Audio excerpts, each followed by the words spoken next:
Good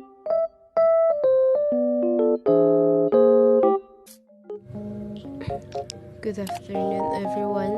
For today's video, we're going to narrate a story by Kwan, which is titled Rich People Problems. So let's start. Rich People Problems by Kwan. Bettina Ortiz y Mena was not accustomed to waiting. A former Miss Valenzuela and a Miss Universe runner-up. Of course, the exceeding blonde strawberry blonde was this day the wife of Miami auto parts tycoon, Herman Ortiz y Mena. And at every restaurant, she chose to grace with her presence. She was always greeted with reverence and whisked to the exact table she desired. Today, she wanted the corner table on the terrace at the Sip Sip, her favorite lunch spot on Harbor Island. She wanted to sit on one of the comfy orange canvas director's chair and stare out at the gently lapping turquoise water while eating her kale Caesar salad. But there was a large, noisy group taking up the entire terrace, and they didn't seem in much hurry to leave. Bettina was fumed as she glared at the tourists, happily savoring their lunch in the sun.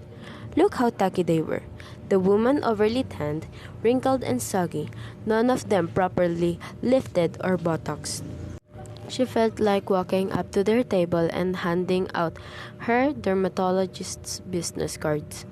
And then the men were even worse, all dressed up in all rumpled shirts and shorts, wearing those cheap straw hats sold at the trinket shop on Dunmore Street. Why did such people have to come here? Feeling that she had been patient long enough, Bettina stormed into the kitchen, the fringe on her crocheted Pucci kaftan top shaking furiously as she made the beeline for the woman with the shock of pixie cut blonde hair manning the main stove. Julie, honey, what's the dealio? I've been waiting for more than 15 minutes for my table, Bettina signed to the owner of the restaurant.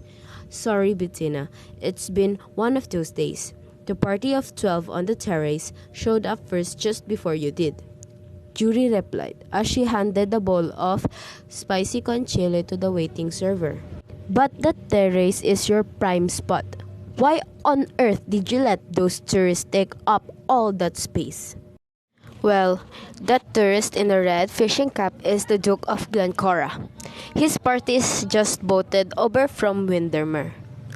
That's his Royal Hughesman, you see, moored off the coast. Isn't it the most handsome sailboat you ever see?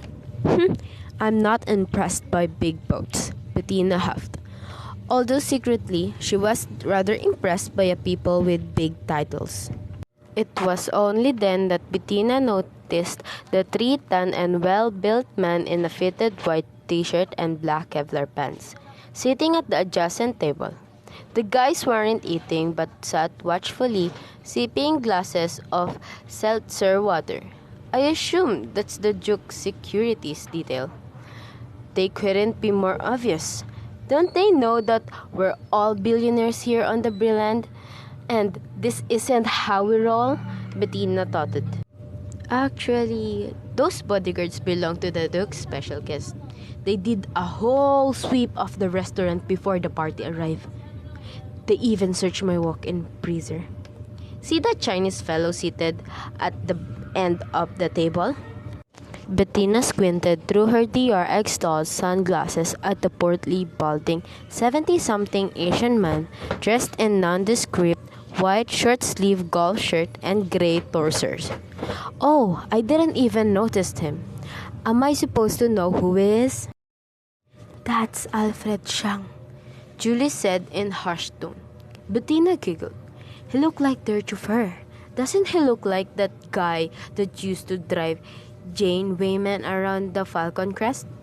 Julie, who was trying to focus on searing up cut of tuna to perfection, shook her head and tight-lipped smile.